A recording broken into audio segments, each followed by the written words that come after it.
Artists who are adopting AI art sound a lot like the artists from an art movement that happened 100 years ago.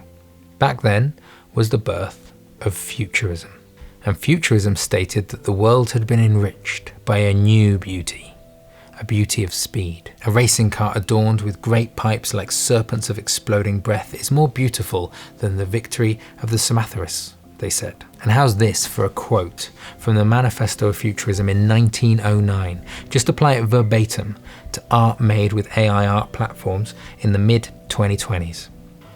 What is there to be seen in an old picture except the laborious contortions of an artist throwing themselves against the barriers of a medium that thwarts their desire to express their dream completely?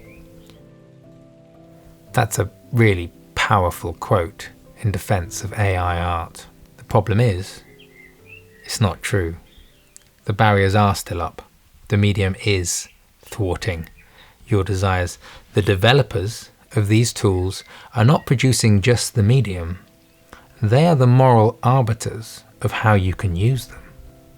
All of the AI models I play with are very, very safe, very careful. That's the problem. And don't get me wrong, I know if it was open we would be flooded with horrifically explicit and violent imagery and people wouldn't be ready for it. I'm not saying that it should be open. It seems people have at least learnt that from photography, where there was much more initial demand for pornography than there was classy portraiture. And I think the development is going just fast enough. But you know there are unlocked versions behind the scenes. What's happening with them? Who has access to them? What are they making that we can't see? And while there are a few examples of it shaking up the art world, the majority of discussion and disruption is coming from the commercial art space, art jobs. And this is obviously because as an art form, we're still accessing it with an old media frame of mind, how it can do things that we know. You can, after all, only comprehend any new idea with reference to an idea that you're familiar with, so people who've never come across AI art before first find out about it by seeing it mimic a Picasso. That's how you sell the potential idea of a new tool to a market who doesn't understand it. The concept of this has quite a lot of history in all areas of human development, and it was a phenomenon best described by an old designer called Raymond Lowery, and he coined the term M.A.Y.A, not the 3D software. This stood for most advanced yet accessible, and I'm sure that those creating these AI tools have a lot in common with his ideas. He stated, "The adult's public taste is not necessarily ready to accept the logical solutions to their requirements if the solution implies too vast a departure from what they have been conditioned into accepting as the norm." M.A.Y.A has continued into this century in all areas. If you remember the first iPhones, the idea of the App Store was really advanced, so people needed a way to access it. The app for taking notes used to have a faux leather effect at the top and torn paper edges just like a notebook to help people transition to understanding that they can make notes on their phone. But here's a better example. The icon for YouTube in 2008 was a 1950s style tube television, telling you, you watch what you understand to be TV here now. But even the first motor cars had to look similar to the carriages that were before pulled by horses. There was no need to be so high up and look over the horse anymore, but that's how people were sold it. Look at this carriage that doesn't need a horse. Humans can only think from the database they already have. Then, with time, we look back at these things and they seem almost hilariously silly. For me as an artist, this most interestingly plays out between visual artists and mainstream advertising. Commercial culture has always adopted ideas from these visionaries, or the artists would say steals, alters them to make them more palatable, and then reissues them to the public with a product attached. The shock of the new becomes the schlock of the novel. Commercial artists find what's radical, take off the spiky edges, smooth it out, and repackage it for a consumer class. The best example of this is probably the punk aesthetic.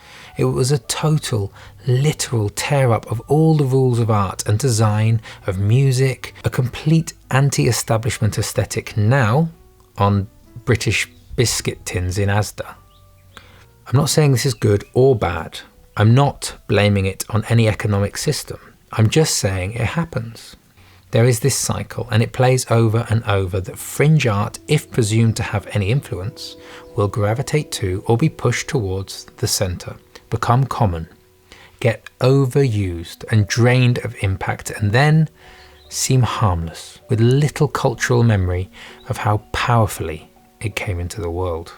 But few of the founding artists and designers choose to be on the outside forever, marginalised until they are forgotten or the mainstream celebrates them as unsung geniuses.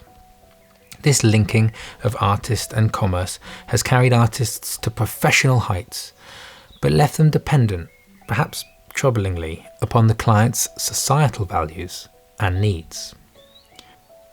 And a similar example that often gets no nuanced discussion is that this also applies to how we access new ideas.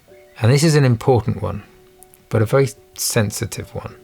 Often, old artists or books or even Disney cartoons that explored other cultures are, in time, retrospectively criticised for simplification, appropriation and tokenization. Often, a character from the culture that produced it too easily becomes the hero in the culture it's exploring. But the only way that you can access anything new is through what you know, so of course they are overly simplified with crude stereotypes, as they were the very first access point. They could not be made with the alien values of the culture they highlighted, or they would be inaccessible to the culture of their audience. But with time, as education about these other cultures proliferates, as voices can talk about the ideas of their culture and find exposure, often by the resistance provoked by the works of these old artists, that their output starts to look astonishingly ignorant and totally inappropriate. But in their time, they were often celebrated for opening up a world that people had no idea about or no way of accessing. History is also a foreign culture, and it's important to remember that when we're judging artists from then by the values of now. Why do I say this? Because we are currently only able to access the world of AI and AI art by what we already know, comparing it to how art is made today, using examples that will soon make us look hilariously silly. It will become its own medium and be used in its own way.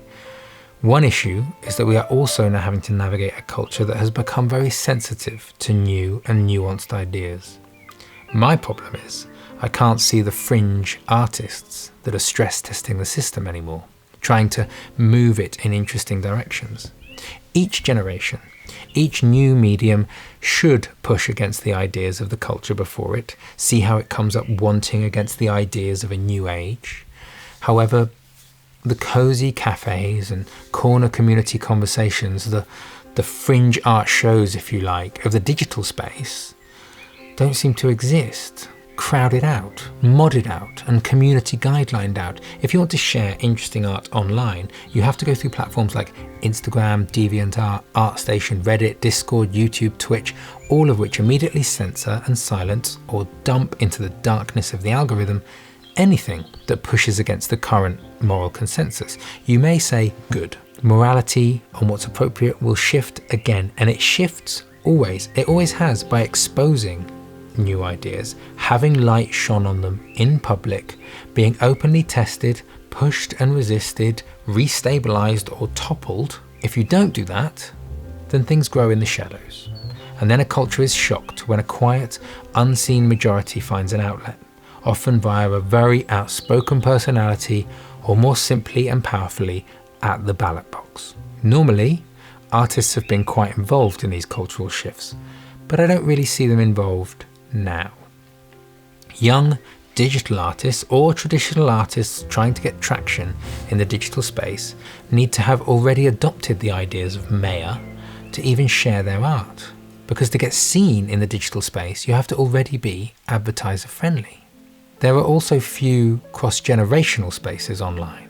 The younger generation, the digital natives that dominate the spaces, have developed a frame set of morals and rules in spaces that they have founded, not inherited spaces where generations before them have had a chance to make mistakes and learn. These online ideas are untested by time and unquestioned by their predecessors, because there are no predecessors. And after all, it's their space, and more power to them. They encourage safe spaces, and it doesn't seem to resemble Lord of the Flies to me. But these spaces are considered sanitized by many outside them. Big business agrees. It dons its moral cap and joins in with these ideas, not because they give a shit about anyone's safety, but because ad money is magnetized to safe content. Every single artistic movement has shocked in its origin. But to shock is to trigger, and to trigger is to have a warning. So the only art that really does explode online is a literal world of fantasy. Now, traditional art lovers do enjoy fantasy art and surrealism. I do. However, as a collective, they are not as interested in the hyperrealism or the hyperhuman fantastical aesthetics that dominate digital art, as they don't see how they represent much of the human condition. It is argued that it's the digital version of paintings of the Renaissance period, just replacing the superhuman gods with new supernatural characters, but art historians will fight strongly to deny that idea. You can't please everyone, and if you are making art like that, you shouldn't care about what they think. You do you. But it does seem a shame to me, as unlike before, the mainstream is so fractured now into small pocketed communities that the possibility of really interesting art looks more possible than ever. But you do have to risk hurting sentiments. And while the comment sections are as free from fear as ever, the content made simply isn't. So there is no pool where artists can stress test the system, where they can work to tear against the fabric of what is to make what will become. That's the problem I see with art spaces in the digital space. Now enter AI. Many art mediums have existed before, from oil paint to MS Paint, from film camera to digital camera, from casting iron to 3D printing, clay and Play-Doh and plasticine to Blender and M.A.Y.A, this time not the acronym but the 3D animation software. Never before have these tools been limited by moral guidelines on how you can use them by the very people who make the tool. In the past, if you made something testing boundaries that went too far and was seen as way too outrageous, the establishment just wouldn't get behind it. But savvy people knew what was going on, and those really interested in the arts knew where to find it. You could, as an artist, create and explore these darker but important elements of human nature in private communities if you wished. We are not trusted to do that now. But realistically, no. I do see why the OpenAI is limited, why it's different to those mediums. The ability it has to so easily make work that could confuse, offend, manipulate, pit religion against religion, make arguments for horrific acts is so strong. If open and pushed by provocative artists, the output would be so combustible that no philosopher of any age trying to explain how there is no objective good or bad in the world would be able to put the fires out. However, something will break out, and it may not be pleasant. My fear is that without these darker elements, these private experiments being explored publicly, just what is going on in the shadows. We will find out. It's just a matter of time.